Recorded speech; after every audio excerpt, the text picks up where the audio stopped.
कहानी की शुरुआत में कुछ बंदरों को दिखाया जाता है जो ऊंची चढ़ाई कर रहे होते हैं और ये एक स्थान से दूसरे स्थान पर जाते हैं और परिंदों के अंडे चुराने में ये लोग कामयाब हो जाते हैं, क्योंकि इन अंडों को ये लोग अपने साथ ले जाते हैं और इनका पालन पोषण करते हैं। तभी नोहा को दिखाया जाता है जो ऊंची चढ़ाई कर रहा होता है और ऊंची चढ़ाई करने के बाद ये एक ऐसे स्थान पर जाता है जिसमें परिंदे के अंडे वहाँ छुपे होते हैं और उन अंडों को ये उठाने की कोशिश करता है। तभी एक परिंदा इसके पास आता है और इसको नीचे ढकेल देता है। नोहा किसी तरह फिसल जाता है और नोहा चिल्लाते हुए नीचे की ओर जाता है, लेकिन नोहा किसी तरह अपनी जान बचाने में कामयाब हो जाता है और उसके बाद ये देखता है कि अंडा मेरे पास सेफ बचा हुआ है। नोहा उसके बाद ये लोग अपने घर पे जा रहे होते हैं। तभी सनाया को कुछ अजीब आवाज़ सुनाई देती है।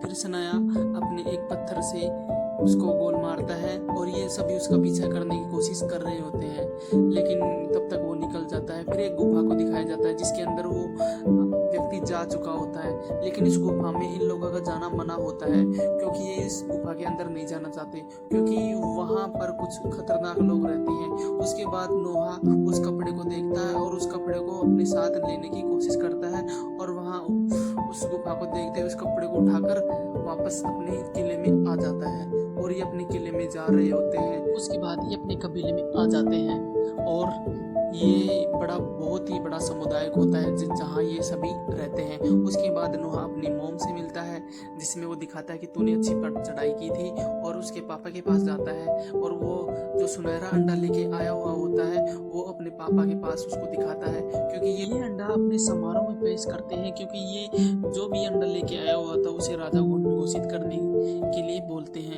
और उसके बाद सनाया को ये परिंदा पंख भी मार देता है और उसके बाद उस कपड़े को दिखाया जाता है जो सनाया वहाँ से लेके आया हुआ था गुफा में। उसके पापा को ये कपड़ा सूंघते हैं और उसे लगता है कि ये कपड़ा किसी इंसान का है, इसमें इंसान की सी बू आ रही है। उसके बाद नोहा को दिखाया जाता है जो अपने गुफा में जाता है और उसे कुछ अजीब सी आवाज़ सुनाई देती है। उसके बाद उस लड़की दिखती है और नोहा को अटैक करके वहाँ से चली जाती है। नोहा उसका पीछा कर देता है, लेकिन तब तक वह जा चुकी होती है।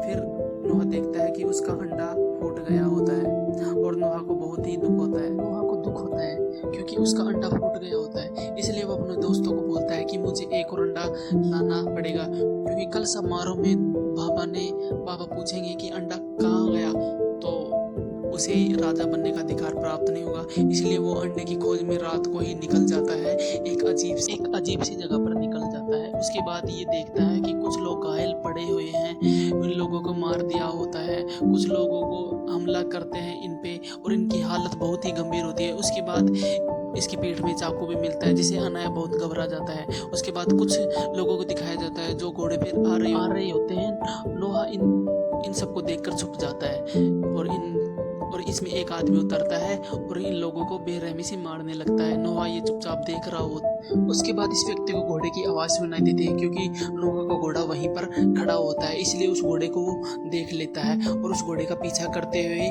और वो निकल जाते हैं। नोहा को बहुत ही दुख होता है, इसलिए उन लोगों का पीछा करते हुए नोहा भी उनके साथ निकल जाता है। दरअसल में ये दूसरी जगह से जा रहा होता है अपने कबीले को बचाने के लिए, लेकिन तब तक बहुत देर हो चुकी होती है, क्योंकि नोहा का कबीला इन लोगों ने जला दिया होता है। सबको बेरहमी से मार रहे होते हैं ये लोग और नोहा को ये देख रहा होता है। दरअसल में नोहा को भी बहुत मार पड़ती है, इसलिए वो सबको यहाँ पर छुड़ाने के लिए आया हुआ होता है और नोहा को ये सब पसंद नहीं होता है, लेकिन नोहा इन लोगों को मार रहा होता है बेरहमी से। लेकिन नोहा और उसके फादर को बचाने के लिए वो वहाँ पे चढ़ता है जिस जगह पर नोहा के पिता परिंदों के साथ रहा करते थे। इसलिए नोहा को बोलता है कि तुम परिंदों को आज़ाद करो, मैं इन लोगों को देखता हूँ। और नोहा इन परिंदों को आज़ाद करता है। इतनी ही टाइम के बाद वो राक्षस यहाँ पर आ जाता है, इन लोगों को बेरहमी से मारता है। दरअसल में नोहा के फादर को ये कुछ छड़ी से लगाता है और उसकी मृत्यु हो जाती है। नोहा ये देख रहा होता है और नोहा को भी वो लोग बहुत ही मार रहा होता है, लेकिन नोहा एक तार को पकड़ लेता है। उसके बाद इसे यह राक्षस दिखा जाता है जो अपनी छड़ी से इसको काट देता है और नोहा अपनी इतनी ऊंचाई से गिरता है कि उसकी हालत खराब हो जाती है। उसके बाद अगले सीन में दिखाया जाता है कि नोहा अभी कुछ ठीक हालत में दिख रहा है। उसके बाद नोहा उठता है और ये देखता है कि इसका कबीला पूरी तरह से तबाह हो चुका है। इसे बहुत ही दुख होता है और ये एक एक चीज़ को देखता है। उसके बाद उस राक्षस की छड़ी लेता है। दरअसल में ये छड़ी वो होती है जिसमें बंदरों को डराया जाता है, इसलिए वो छड़ी भी अपने साथ ले लेता है। उसके बाद उसके बाबा को दिखाया जाता है जो मर चुका होता है। नोहा को ये बहुत ही बुरा लग रहा होता है। नोहा बहुत उदास होता है क्योंकि उसके बाबा इस दुनिया में नहीं रहे और उसकी माँ और भाई और उसकी सोना को वो लोग उठा के ले गए। उसके बाद नोहा कसम खा रहा होता है कि मैं आपकी मौत का बदला मैं जरूर लूँगा बाबा।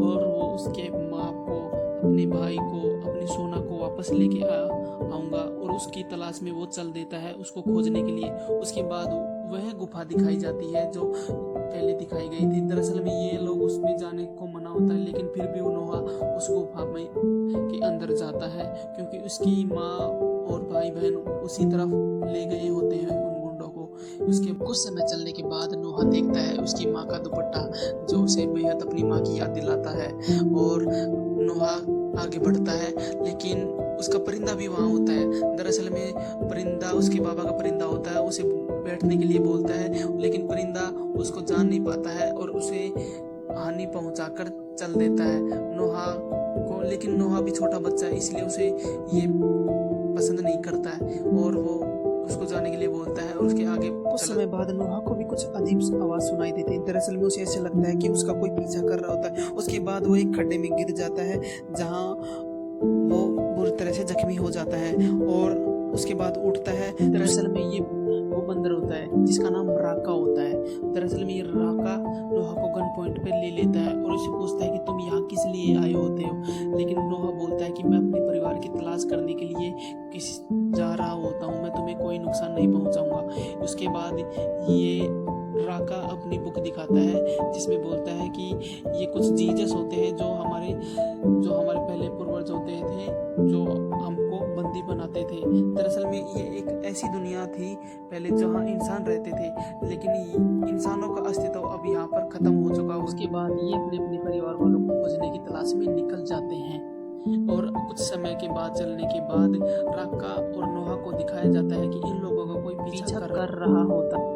उसके बाद दिखाया जाता है कि नोहा और राका डिनर कर रहे होते हैं, तभी वो लड़की भी इन लोगों के पास खाना खाने के लिए आ जाती है। दरअसल में ये लड़की बहुत दिनों से भूखी होती है, इसने कुछ भी नहीं खाया हुआ होता है।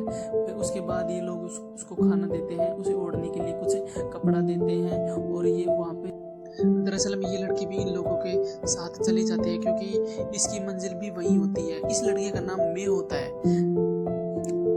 उसके बाद राका अपने गले में से एक लॉकेट उतार कर नोहा को देता है और बोलता है कि ये मेरी याद तुम्हें हरदम दिलाएगा, ये तुम्हारे साथ रहेगा रक्षा करने के लिए। उसके बाद अगले सीन में दिखाया जाता है कि कुछ लोग इन लोगों को मारने के लिए आए होते हैं। दरअसल में ये वही लोग होते हैं जिसमें नोहा के कबीले को मार दिया होता है, उन लोगों को बंदी बना लिया होता है और ये एक एक पकड़ते हैं और बंदी बनाने के लिए ले जाते हैं। उसके बाद ये उस लड़की को खोजते हैं जिसका नाम मे होता है, लेकिन ये किस तरह से उसे पीछा छुड़ाकर भाग जाते हैं। अगले सीन में मे को दिखाया जाता है जिसमें मे, नोहा और राका तीनों बात कर रहे होते हैं। मे बोलती है कि तुम जो चीज़ ढूंढ रहे हो उस जगह का मैं पता जानती हूँ। दरअसल में मैं भी वहीं जा रही हूँ, मेरे अपने भी वहीं पर हैं, मैं उन लोगों की तलाश कर रही होती हूँ और ये तीनों मिलकर वहाँ पर जा रहे होते हैं। और उसके बाद नोहा को दिखाया जाता है उस छड़ी को ठीक कर देता है और एक पुल को पार करते हैं, लेकिन पुल को पार करते समय वो डाकू इन लोगों के पास आ जाते हैं और एक एक लोगों को मारने लगते हैं। दरअसल में राका पानी में गिर जाता है, लेकिन किसी तरह से वो रस्सी को पकड़ लेता है, लेकिन दरअसल में मैं भी नदी में गिर जाती है। उसके बाद राका एक जाल को पकड़ता हुआ दिखाई देता है। उसके बाद ये उस जाल को काट देता है और राका की मृत्यु हो जाती है। दरअसल में वो पानी में बह जाता है। अगले सीन में हमें दिखाया जाता है नोहा और राका को बंदी बना लिया होता है, ये अपने कबीले में ले जाते हैं जहाँ पर बहुत बड़ी जगह होती है। दरअसल में यहाँ सभी गुलाम काम कर रहे होते हैं एक दूसरे के लिए और यहाँ पर सभी बंदी बना लिए होते हैं। दरअसल में कुछ लोगों को यहाँ पर अधिक परिश्रम करके दिखाया गया होता है। दरअसल में नोहा अपने सोना से मिलता है और उसे बहुत अच्छा लगता है। उसके बाद मे को दिखाया जाता है जो एक अकेले कमरे में बंद है और उसके बाद नोहा सनाया से मिलता है। दरअसल में ये इसका भाई होता है, उससे मिलता है और ये दोनों गले मिलते हैं। इस नोहा को बहुत अच्छा लगता है। दरअसल में बहुत दिनों से उसके बाद इन लोगों को इकट्ठा करने के लिए दिखाया जाता है। दरअसल में ये वो लोग होता है जहाँ पर इन लोगों को गुलाम बनाया जाता है। दरअसल में ये यहाँ का राजा होता है। दरअसल में इसका ही हुक्म यहाँ पर चलता है। इसके सामने सब लोग अपना सर झुकाते हैं। ये अपने उसके बाद दिखाया जाता है ये बड़े से दरवाजे को घोड़ों से आदमी उसे खिंचवा रहे होते हैं, लेकिन ये दरवाज़ा खुलता नहीं है। उसकी बेल टूट जाती है, जलाने पर भी ये दरवाज़ा खुलता नहीं है और ये सभी गिर जाते हैं। राजा को बहुत ही निराशाजनक शांति उत्पन्न होती है। राजा निराश होता है। बाद राजा अब नोहा और मे को अपने कमरे में बुलाता है उस डिस्क का पता पूछने के लिए। दरअसल में वो डिस्क इसलिए पूछ रहा होता है क्योंकि इंसान कहाँ रहते हैं उसका खोज करने के लिए ये बताता है, क्योंकि इंसानों को ये खोज करके उनको बंदी बनाना चाहता है।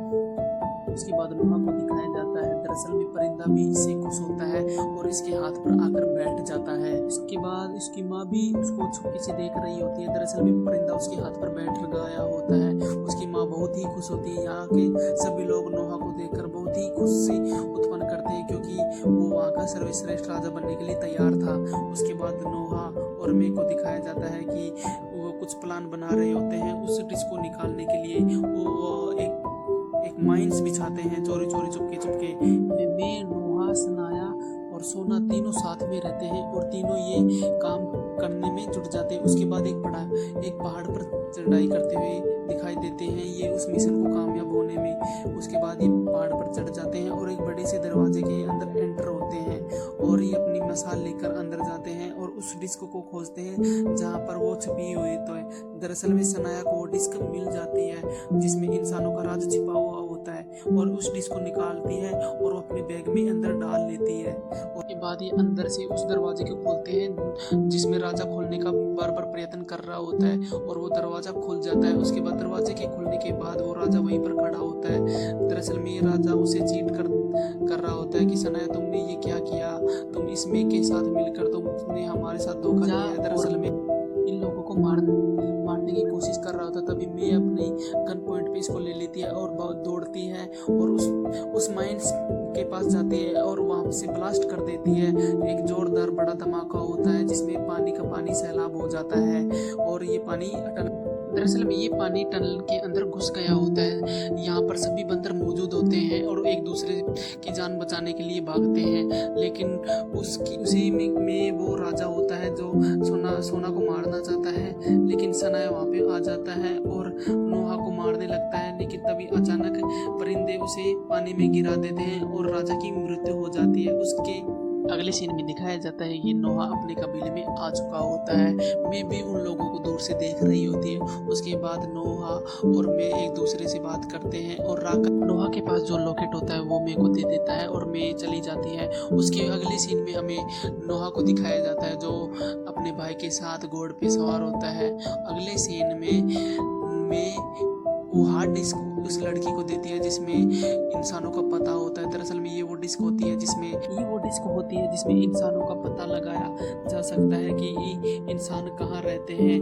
जिस प्रकार मेहा भी अपने घर पे अपने साथ वाले के साथ जा सकती है और डिस्क अंदर लगाते ही ये लोग उन लोगों से संपर्क करते हैं कि हम इंसान हैं, हम अभी जिंदा हैं, आप कहाँ हो। और ये सभी बहुत खुश होते हैं। मैं भी अपने घर जा सकती है अपने चाहने वाले के पास। और इस मूवी का यही दी एंड हो जाता है।